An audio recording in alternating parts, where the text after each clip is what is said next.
یہ تمہارے پروردگار کی مہربانی کا بیان ہے جو اس نے اپنے بندے زکریا پر کی تھی، جب انہوں نے اپنے پروردگار کو دبی آواز سے پکارا اور کہا کہ اے میرے پروردگار، میری ہڈیاں بڑھاپے کے سبب کمزور ہو گئی ہیں اور سر سفید بالوں کی وجہ سے چمکنے لگا ہے، اور اے میرے پروردگار، میں تجھ سے مانگ کر کبھی محروم نہیں رہا، اور میں اپنے بعد اپنے بھائی بندوں سے ڈرتا ہوں، اور میری بیوی بانجھ ہے، پھر بھی مجھے اپنے پاس سے ایک وارث عطا فرما جو میری اور اولاد یعقوب کی میراث کا مالک ہو، اور اے میرے پروردگار اس کو خوش اخلاق بنائیو۔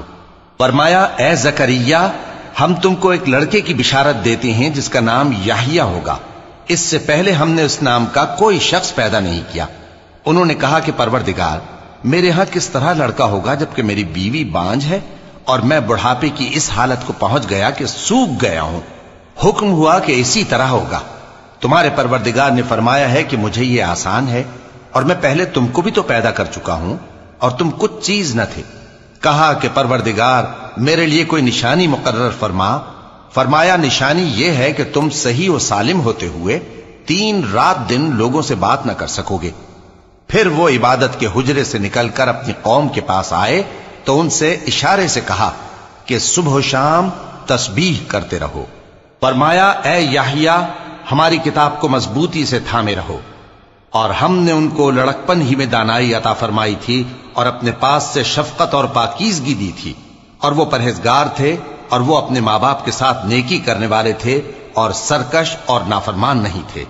اور جس دن وہ پیدا ہوئے اور جس دن وفات پائیں گے اور جس دن زندہ کر کے اٹھائے جائیں گے ان پر سلام ہے۔ اور کتاب یعنی قرآن میں مریم کا بھی تذکرہ کرو، جب وہ اپنے لوگوں سے الگ ہو کر مکان کے مشرقی حصے میں چلی گئیں، پھر انہوں نے ان کی طرف سے پردہ کر لیا تو ہم نے ان کی طرف اپنا فرشتہ بھیجا، سو وہ ان کے سامنے ایک خوبصورت مرد کی صورت میں آیا۔ مریم بولی کہ اگر تم پرہیزگار ہو تو میں تم سے بچنے کے لیے رحمان کی پناہ لیتی ہوں۔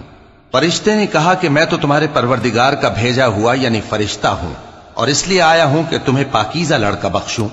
مریم نے کہا کہ میرے ہاں لڑکا کیوں کر ہوگا جبکہ مجھے کسی مرد نے بطور شوہر چھوا تک نہیں اور میں بدکار بھی نہیں ہوں۔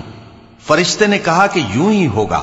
تمہارے پروردگار نے فرمایا کہ یہ مجھے آسان ہے اور میں اسے اسی طریق پر پیدا کروں گا تاکہ اس کو ہم لوگوں کے لیے اپنی طرف سے نشانی اور ذریعہ رحمت بنائیں، اور یہ کام مقرر ہو چکا ہے۔ چنانچہ وہ اس بچے کے ساتھ حاملہ ہو گئیں اور اسے لے کر ایک دور جگہ چلی گئیں۔ پھر درد ذہ ان کو کھجور کے تنے کی طرف لے آیا، کہنے لگی کہ کاش میں اس سے پہلے مر چکتی اور بھولی بسری ہو گئی ہوتی۔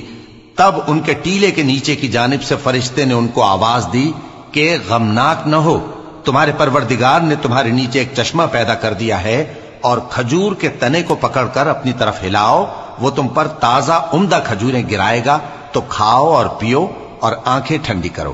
اگر تم کسی آدمی کو دیکھو تو کہنا کہ میں نے اللہ کے لیے روزے کی منت مانی، تو آج میں کسی آدمی سے ہرگز کلام نہیں کروں گی۔ پھر وہ اس بچے کو اٹھا کر اپنی برادری والوں کے پاس لے آئیں۔ وہ کہنے لگے کہ مریم یہ تو نے برا کام کیا۔ اے ہارون کی بہن، نہ تو تیرا باپ ہی برا آدمی تھا اور نہ تیری ماں ہی بدکار تھی۔ تو مریم نے اس بچے کی طرف اشارہ کیا۔ وہ بولے کہ ہم اس سے کہ گود کا بچہ ہے کیسے بات کریں؟ بچے نے کہا کہ میں اللہ کا بندہ ہوں، اس نے مجھے کتاب دی ہے اور نبی بنایا ہے، اور میں جہاں ہوں اور جس حال میں ہوں اس نے مجھے صاحب برکت بنایا ہے، اور جب تک زندہ ہوں مجھ کو نماز اور زکوٰۃ کا ارشاد فرمایا ہے، اور مجھے اپنی ماں کے ساتھ نیک سلوک کرنے والا بنایا ہے اور سرکش و بدبخت نہیں بنایا، اور جس دن میں پیدا ہوا اور جس دن مروں گا اور جس دن زندہ کر کے اٹھایا جاؤں گا مجھ پر سلام ہے۔ یہ مریم کے بیٹے عیسیٰ ہیں، اور یہ سچی بات ہے